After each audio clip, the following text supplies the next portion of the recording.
Hi, and welcome to the third in our series of studies on the book of Proverbs. Tonight we're going to be looking at Proverbs 1 through 6, doing a line-by-line study. This is another important part of the book. It serves as an introduction to the book, and also it lays out the 5 purposes of the book. Now we read it as we ended the last study.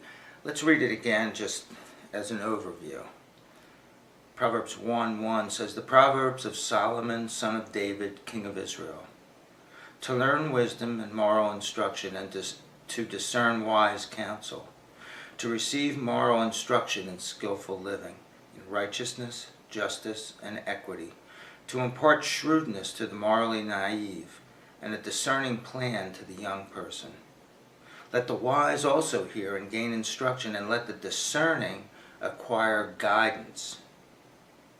To discern the meaning of a proverb and a parable, the sayings of the wise and their riddles." Now, in verse 1 it says, "The Proverbs of Solomon, son of David, king of Israel."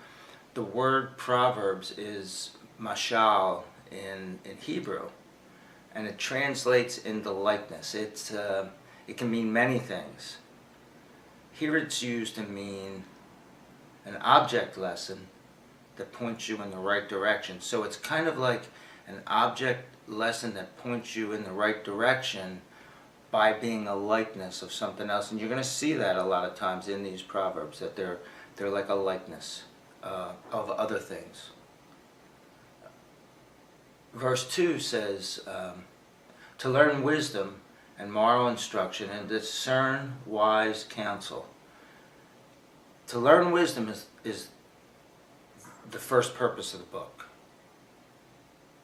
In Hebrew, the word here for learn is yada, which translates to learn knowledge. And it's actually the word that eventually wound up being the phrase in Yiddish of yada yada yada that you would hear on Seinfeld and other places.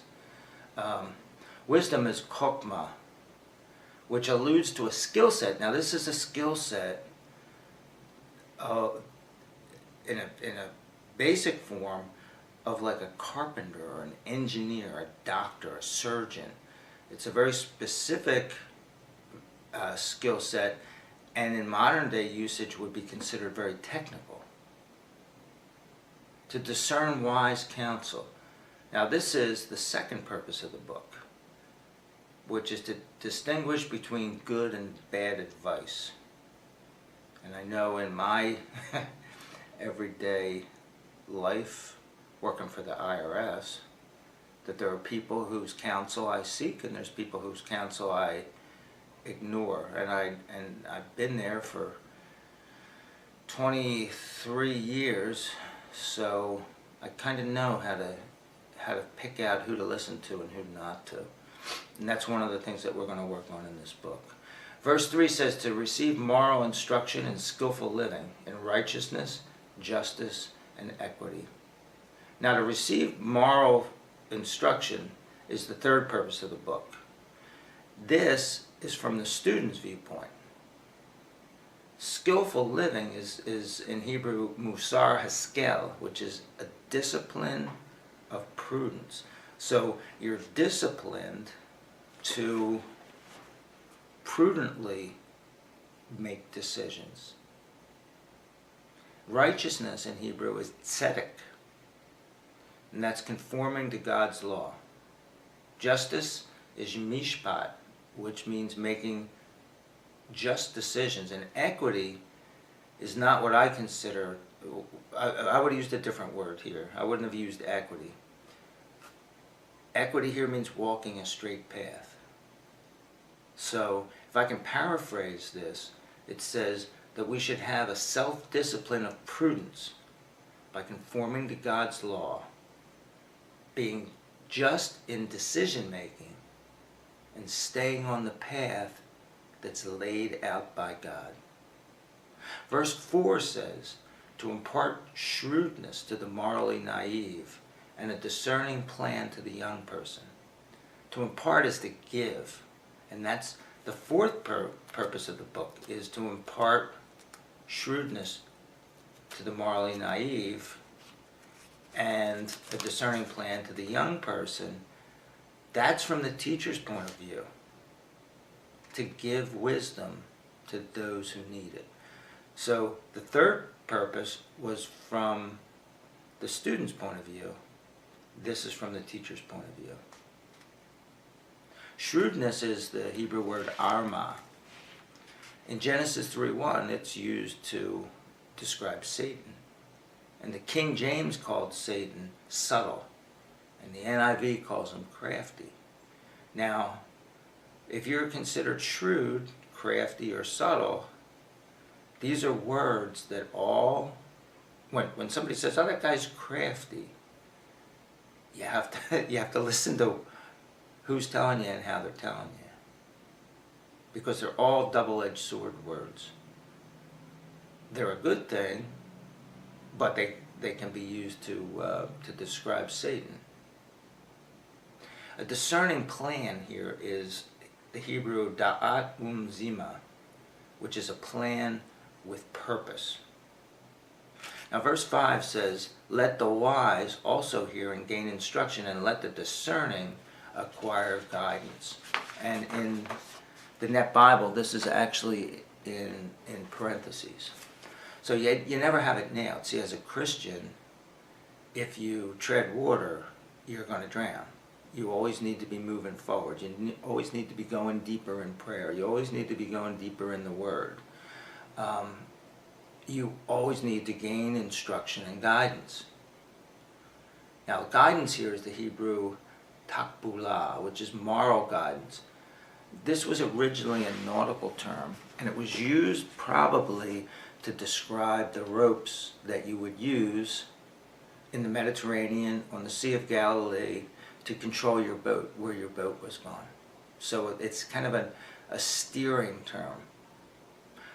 Verse 6 says, to discern the meaning of a proverb and a parable, the sayings of the wise and their riddles. So to discern, that's the fifth and final purpose of the book. And it benefits the reader.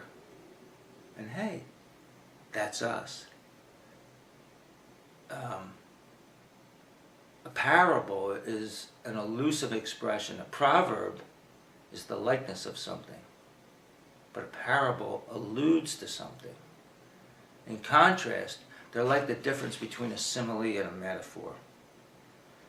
Riddles in Hebrew are hidah, which are obscure. It's kind of hidden.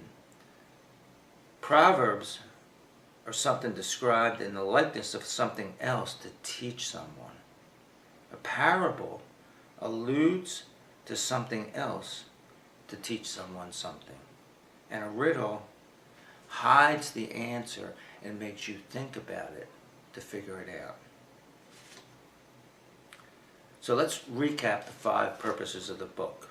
Number 1, to learn wisdom. Number 2, to discern wise counsel. Number 3, to receive moral instruction. That's from the student's point of view. Number 4, to give wisdom to those who need it. And that's from the teacher's point of view. And the 5th and final one is to discern the meaning of a proverb and a parable, the sayings of the wise and their riddles. And that's written to the reader. Now, we don't just learn from what's written to the reader. We can learn in all these contexts, because at any one time we're teachers, we're students, we're readers of this, we're sons, we're fathers. We can learn from every angle looking at this book. I'm going to read this from the Voice Bible, which is another Bible that I read. It's not one that I would recommend to somebody who's a new believer. It's kind of I believe it's a paraphrase Bible. I'm really blessed by it. I'm reading the NIV Archaeology Bible and the Old Testament in my devotionals, and then I switched to the New Testament book by book in this the Voice Bible. But as I say, it's something that you need to read the Bible a couple times and study it a lot before you can really read a paraphrase and not get lost in the weeds, we'll say. This is what it says. I, Solomon, David's son and Israel's king, pass on to you these proverbs, a treasury of wisdom, so that you would recognize wisdom and value discipline, that you would understand insightful teaching and receive wide guidance to live a disciplined life, that would seek justice and have the ability to choose what is right and fair. These proverbs teach the naive how to become clever. They instruct the young in how to grow in knowledge and live with discretion. The wise will pay attention to these words and will grow in learning, and the discerning will receive divine guidance, and they will be able to interpret the meaning of a proverb and a puzzle, the twists and turns in the words of the wise and their riddles. Now, Jesus taught using these techniques, and I believe if we spend a lot of time in this book, that we'll unlock a lot more of the teachings of Jesus. Also, one thing that we have to keep in mind is God made us as free moral agents. We're not robots. We can choose to follow him or choose not to. His ways are higher than ours. We need to seek wisdom every day. And that's how Solomon messed up. He had it and thought he was there. He thought because God gave him wisdom that he could coast. But see, the thing is his life was lived and he made the mistakes that he made as a witness to us. And he had the doubts that he had as a witness to us. As an example, so that we would continue to seek God, to seek God's wisdom day in and day out. The Bible paints all of its characters with their flaws. David, murderer and adulterer. Moses, you might disagree with me, I saw him as a complainer a lot of the time. Abraham had trouble following God's commands. Go to the land I'm going to show you. He waited a while before he went. When he got there, the first thing he did, there's a famine, he went to Egypt. Had trouble. Joseph, you may disagree with this, goody two-shoes. Didn't like Joseph at all. Tattletale.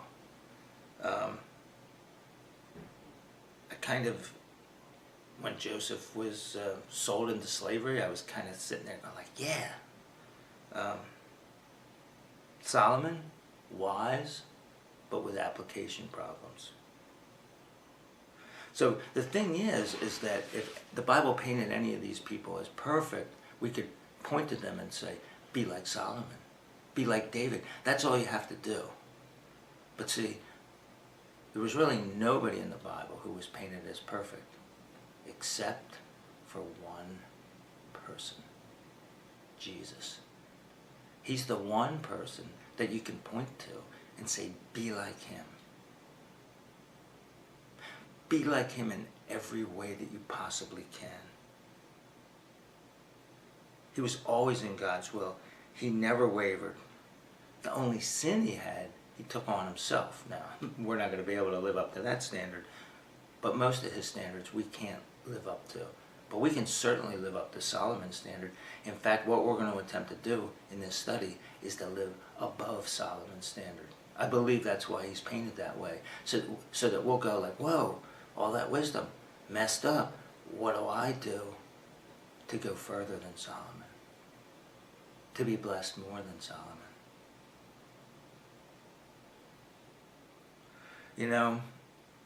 The Bible's written like this on purpose because if you follow anybody else, you're going to miss the righteousness of God.